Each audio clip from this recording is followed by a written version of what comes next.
Hello, thank you for joining me again. We're going to finish out chapter 1 in Accounting 211, Financial Accounting. So hopefully you already watched the first lecture where we talked about what financial accounting was and who the users of that are. Now we're going to talk about the objectives of external financial reporting. Remember, financial accounting is for external users. So this is something that is really important to investors looking at the financial statements. They want to know their cash flow prospects. So they want to know, if I put money into this company, how much money am I going to get out? When am I going to get it out? So that's the cash flow. So here's the two different types of cash flow that the investors are interested in. There's return of investment. Okay, make sure you pay attention to these little two-letter words. Return of investment. So if they invested $1,000, how long until they get that $1,000 back? That is the actual investment they put in. How long until I get that money back? So that is the return of investment. Then there's the return on investment. So I didn't just put $1,000 in this company to get $1,000 back. I put $1,000 in hoping that it would gain a return, maybe interest, maybe the stock prices would rise, maybe I would get a dividend. That's the return on investment. That's where I'm making something additional to what I invested. So that is very important, as you can imagine, to the investors when it comes to their cash flow. If I put money in, when am I getting it out? How likely am I to get it out? And what kind of return on investment am I going to get? All right, so 3 very important financial statements that we are going to talk about. 2 of them we're going to talk about a lot in this class, in Accounting 211, and then one of them we'll talk about a lot in Accounting 212. But first, let's talk about what a financial statement is. Okay, so financial statement, they provide specific information about the economic resources, so that cash, that money coming in and out, claims to those resources, so who has claims on it, what kind of debt do we owe, and changes in the resources and claims. So how much are they paying down on that debt? How much more debt are they acquiring? All of that information, that very specific information, is going to be in the financial statements. Also, financial statements provide information that's useful in assessing the amount, the timing, and the uncertainty of future cash flows. So by looking at the financial statements, we can say, okay, how much money do we typically bring in a month or in a year? How quickly do we actually make that money in cash? Do the customers pay?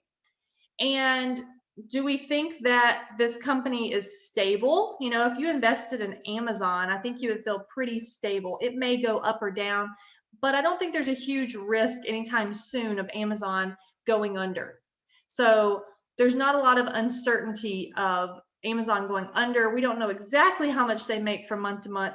And of course, there's going to be some months that are higher. A lot of businesses, especially Amazon, their revenue is really going to increase as you near Christmas, right?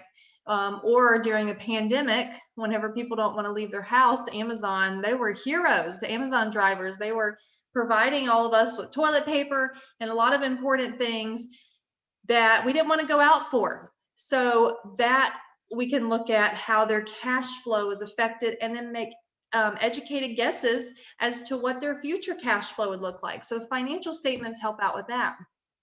And financial statements just provide general information that is useful in making investment and credit decisions. So that's those external users. They're going to invest or they're going to give credit. They're going to give a loan to the company. And so they're going to look at all of these financial statements to see how risky it is. So those 3 financial statements. Let's start out with the balance sheet. We are going to get a lot into the balance sheet in this class. A balance sheet is a statement of position that shows where the company stands at a specific date. Okay, so statement of position. So as of December 31st, 2020, this company had this much money in the bank, had this much money in their buildings, had this much money in machinery, customers owed them this much money, and then they owed this much on their building. They owed this much to suppliers. And then there was X amount of equity that investors had in the company.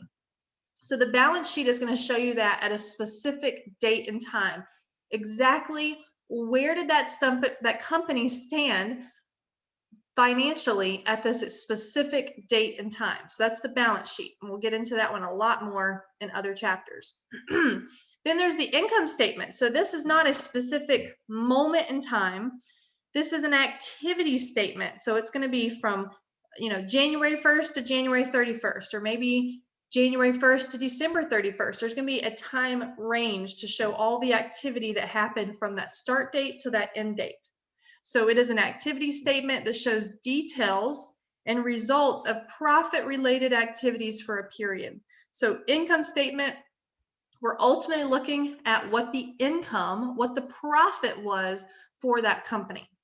So we will look a lot at the income statement in this class as well, so you can look forward to that. The statement of cash flows, you're going to see more in Accounting 212, but this is also an activity statement, meaning there's a beginning date and an ending date. So we're going to see details of activities involving cash during a period. Your first thought may be that, well, our income statement is going to be the same as our cash flow statement. That's wrong. It's actually going to be different in most cases. And you will see that as we go through the semester. All right, so who are the internal users of accounting information? So we talked about the external users in the last lecture. Here we're going to talk about the people inside the company that's using all of this wonderful financial information.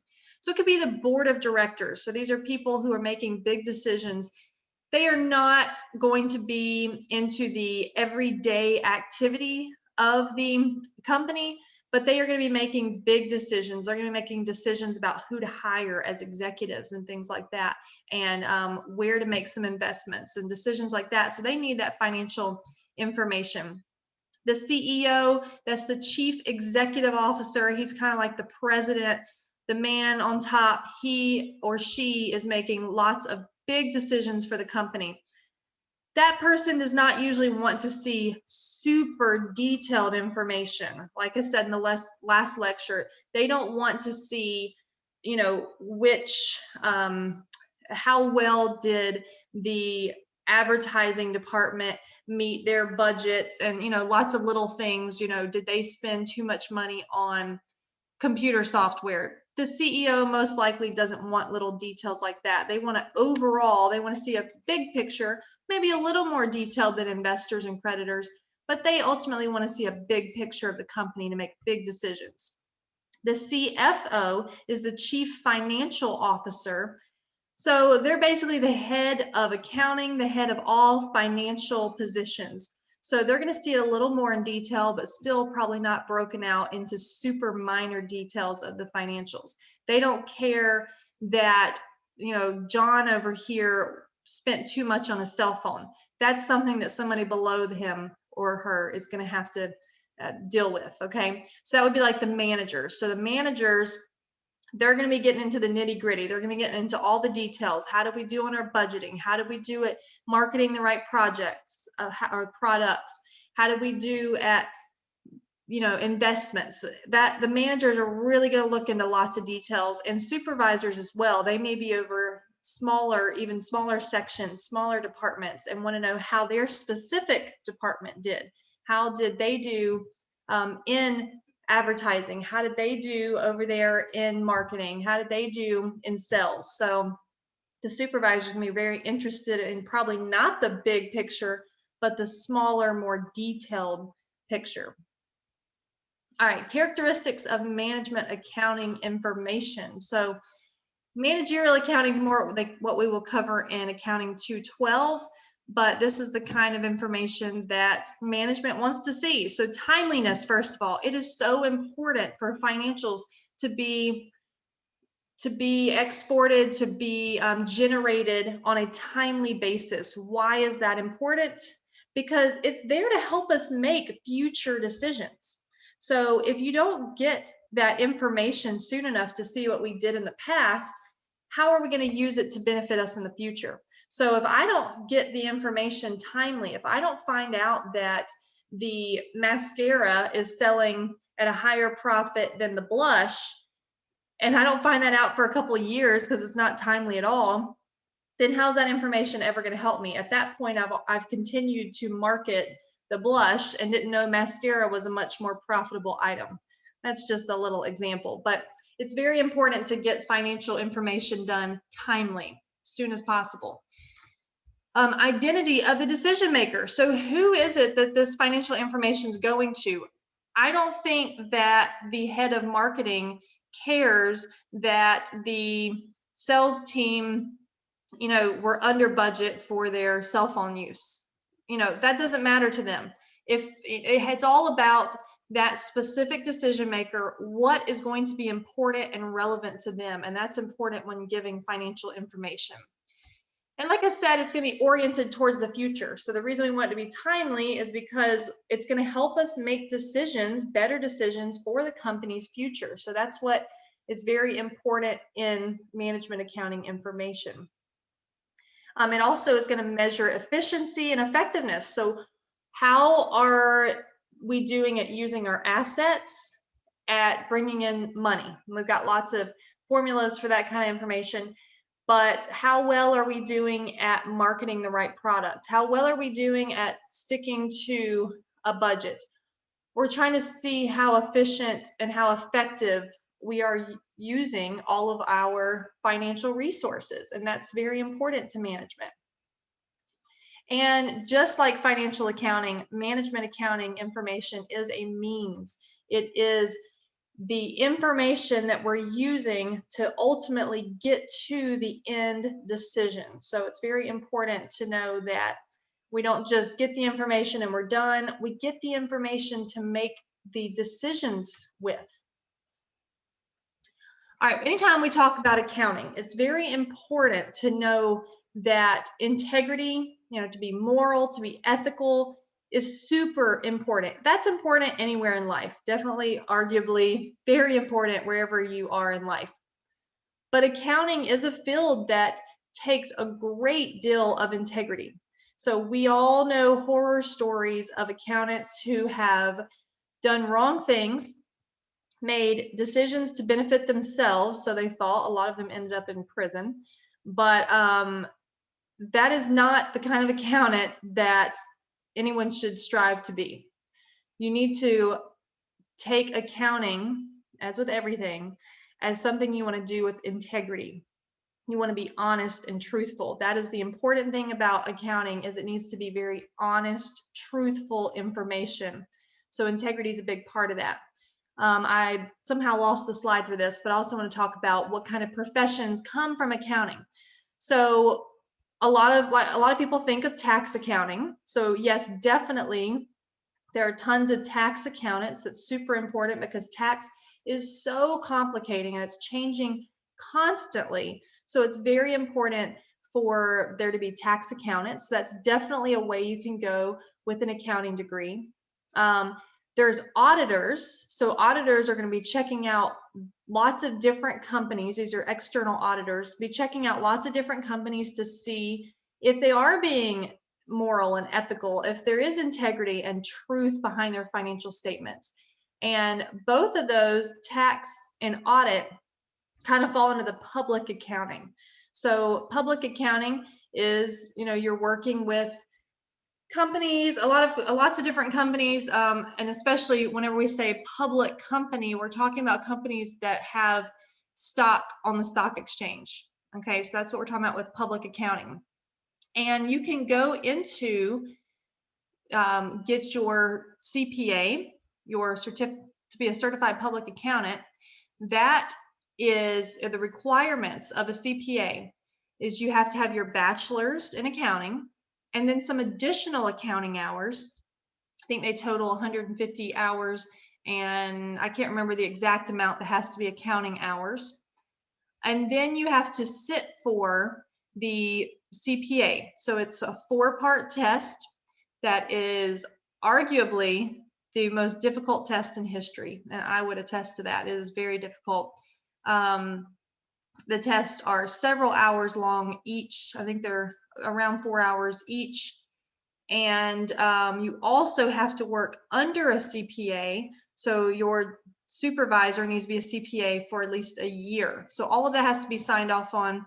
Then you have to take an ethics test at the end, and you have to keep up with, in all future years after you become a certified public accountant, you have to keep up with 40 hours of continued education. So it's important to know that. I was not told that right in the beginning of trying to earn an accounting degree. I wasn't really familiar with what a CPA required, what that was, what they did. So I think that's great to know right in the beginning. Another field of study for CPAs, or field of a career for CPAs, is management accounting. So instead of auditing lots of companies or doing taxes for lots of companies, this is where you are working primarily for one company and you are doing all of their financials, or maybe there's a bunch of accountants, excuse me, working on the financials for a company. But that is management accounting. That's where most of my background lies, and I really enjoyed management accounting. You work in a corporation and you are the one providing all that detailed information to the managers and the bigger picture to the CFO, and then maybe even reporting that to the CEO. So that can be a very rewarding job as well. However, I know that most of you are probably not accounting majors. So where does that leave you? Well, even if you have no interest in accounting and you only are taking this because it's an elective or you have to take it for your degree, having that accounting knowledge, that accounting background, the education on that, even if it's just the first 2 classes, is very valuable. You may end up running your own company, or you may end up working in a completely different type field, but you will be able to have an educated conversation and be able to help make good decisions because you have this accounting background. So this really can benefit you. And there are actually things that will benefit you in your personal life, in your personal financial life, that you'll learn in this class as well. So don't take this class as I'm forced to take it, I'm never going to use this, because really it will come up at some point, and hopefully it will be super helpful no matter what field you're in.